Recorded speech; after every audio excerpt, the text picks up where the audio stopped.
You may have thought about how feminism relates to large social issues, but have you considered how feminism relates to what happens in the space between two people in the bedroom? In this video, I'm going to talk about why being a feminist sets the stage for amazing sex, and that this is true no matter your sex, your gender, your sexual orientation. I'm Dr. Alexandra Solomon. I am a couples therapist and a professor who's passionate about giving people the tools and perspectives they need to create happy and healthy, intimate relationships. So let's start with what feminism isn't. Feminism isn't about bashing men. When it comes to gender and power and privilege, it's a problem too big for blame. Feminism also isn't about flipping the script and giving women power over men.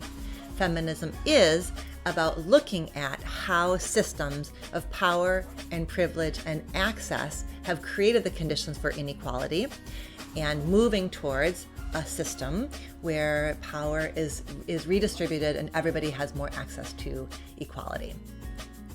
In fact, feminism is good for all of us. A meta-analytic review found that men who subscribe to very traditional notions of masculinity end up having poorer health outcomes, both physical health and emotional health, versus men who have more flexible notions of gender roles and who are more supportive of feminism and gender equality. Feminism needs to be intersectional. So intersectional feminism is a term that was coined in 1989 by gender studies professor Kimberly Crenshaw. And she talked about how gender is one piece of who we are as people, but that we actually occupy multiple identities. And when we look at systems of power and privilege and access, we need to also be looking at race, socioeconomic status, sexuality, religion, ability, and how all of those things intersect and interplay. As Audre Lorde says, there's no such thing as a single issue struggle because we don't live single issue lives. So, feminism has lots to say about these macro systems: criminal justice, education, healthcare, the political system. But we also can take a feminist critique, a feminist look at what happens at the micro level at intimate relationships. By way of bridging the larger system and the smaller system, Dr. Sarah McClelland at the University of Michigan coined the term intimate justice. And intimate justice is about the degree to which an individual feels entitled and authorized to sexual experiences that are really founded in their pleasure, in their desires, in their notions of what counts as a good experience.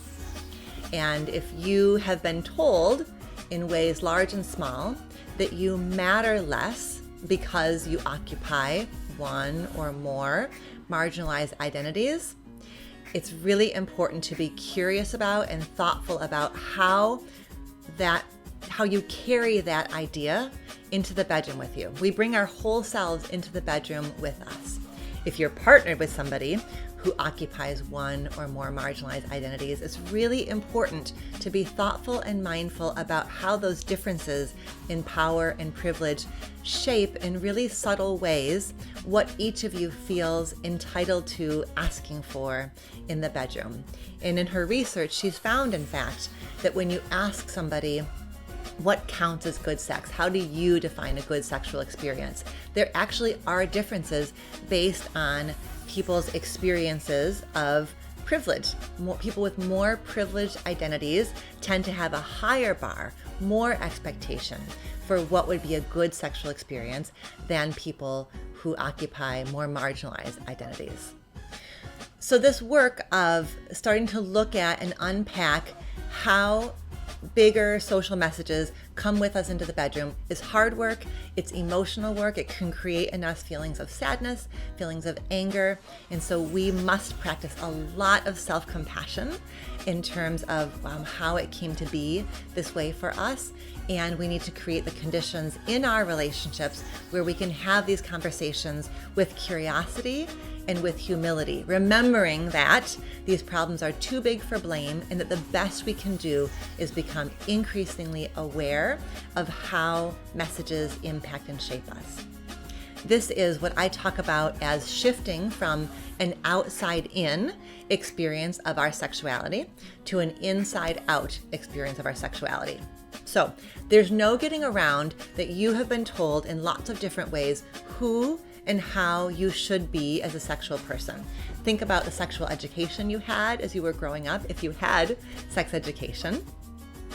There were messages that you took away from that. Maybe you got a really rich, wholehearted sex education that taught you that sex is a beautiful and natural and normal part of life, but the chances are pretty good that you were given a set of messages that had to do with risk and danger, maybe sin, and that there's some shame then that gets created. So you have internalized messages from your sex education, from your school, from your friend group, from media, from family, and those messages have shaped how you experience yourself.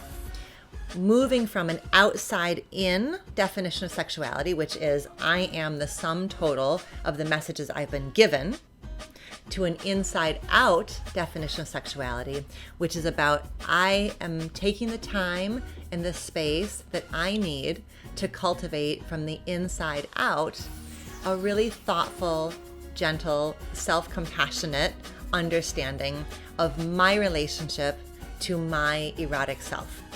That's an essential relationship, your relationship to your sexuality. Sexuality is way bigger than sexual orientation, who you're attracted to. Your sexuality is how you interface with the world of the erotic, the world of touch, the world of pleasure, the world of sexual expression. So understanding from the inside out how you connect with your sexual energy, with your sexual self, that's what an inside out sexuality is all about. Specifically, you have very likely been given a set of messages about sex that are specific to you based on the body you live in, based on whether you were classified as a boy or classified as a girl when you were little and then grew up in that way into a man, into a woman. And even if you live at this point beyond the gender binary, you were very likely at some point given some really strong and rather limiting messages around what it's okay to want, to expect, to ask for, based on your sex, who you're allowed to be and who you shouldn't be, based on the gender of the body you live in. Research is clear that when it comes to anything that relates to sex, to romance, to dating, to intimate partnership, that's the arena in which we see gender-loaded messages being strongest and most rigid. I find the most helpful way to think about this is to think in terms of agency and communion. So these are these two, you can basically put into these two buckets all the behaviors that we do. Everything we do is either about agency or communion. Agency is about getting stuff done, acting on the world, accomplishment, achievement, performance. Communion is about caretaking, nurturing, tending to relational connection. What we have done in our culture is said those with a male body, the masculinity is associated with agency. Men should be agentic. Men are praised for being agentic. Men are punished for not being agentic enough. And we have said that those in a female body, we've associated the feminine with communion, that girls and women should be accommodating, nurturing, caregiving, tending to, taking care of others. And women have been praised for that, rewarded for that, and punished for not doing enough of that. So what we've done is we've taken these two modalities, these two ways of being in the world, and we've said that these people have to do this, and these people have to do this. What happens when we create that binary is that each of us is sort of relegated to this half-human status. Each of us, based on the bodies we live in, is cut off from one entire half of the human experience, right? If you were socialized in the masculine, you feel potentially shameful or conflicted or ambivalent about being communal. There's a way in which inside your head is the idea that I'm somehow not man enough if I'm taking care of others, concerned about others, nurturing. And for women, that message would be some fear and concern about being too demanding, being too authoritative, occupying too much sort of leadership or voice. And what happens is that we inevitably take these roles into the bedroom with us, and that ends up being a real bummer, because great sex requires us to be able to enjoy both agency, asking for what we need, and communion, really appreciating and enjoying the power of connection and intimacy and closeness. And in fact, agency without communion creates the conditions for a lack of attunement, disconnection, and at its worst, abuse. Communion without agency creates the conditions for disconnection, resentment, if all I'm doing is taking care of somebody else, and sort of not being able to claim the joy that comes from being able to ask for what you need. The gift of feminism is that it gives us a way of talking about this, of looking at this. And by looking at it, by naming it, by wondering about it, we can start to shake up the rigid binary, and we can start to figure out how to create the conditions where everybody involved in a sexual experience is allowed to experience all of those aspects of connection, of voice, of pleasure, and of power. And that takes us to this piece that's about power, because under the traditional framework, power is unevenly distributed, right? One person has all of it and one person has none of it. But as we're able to look at, with a feminist lens, look at these old notions, we can start to shake up the notions of power. And in fact, being able to play with power is what creates the conditions for really fun sexual experiences. There's pleasure to be had in that play and flow around power, right? There's pleasure in being very powerful and being able to take leadership and enact and sort of take the reins. When that's done in a mutual way, right? There's nothing more powerful than the ability to fully surrender your power and give it over to somebody that you can trust to execute their power with care and with love and with really keeping you in mind. There's tremendous pleasure in being powerless, right? Giving away all your power and surrendering to a situation, again, where you know that you're safe. So we can play with and shape the flow of power, but we can't get there until we start to question the way that it was and start to imagine the way that we want it to be.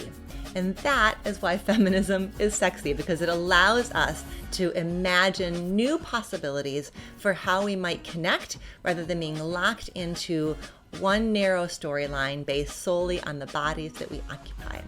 So there you have it, brave love warrior. New paths forward by shaking up old gender roles creates the conditions for really wonderful sexual experiences. For more on sexual self-awareness, watch the next video in the series.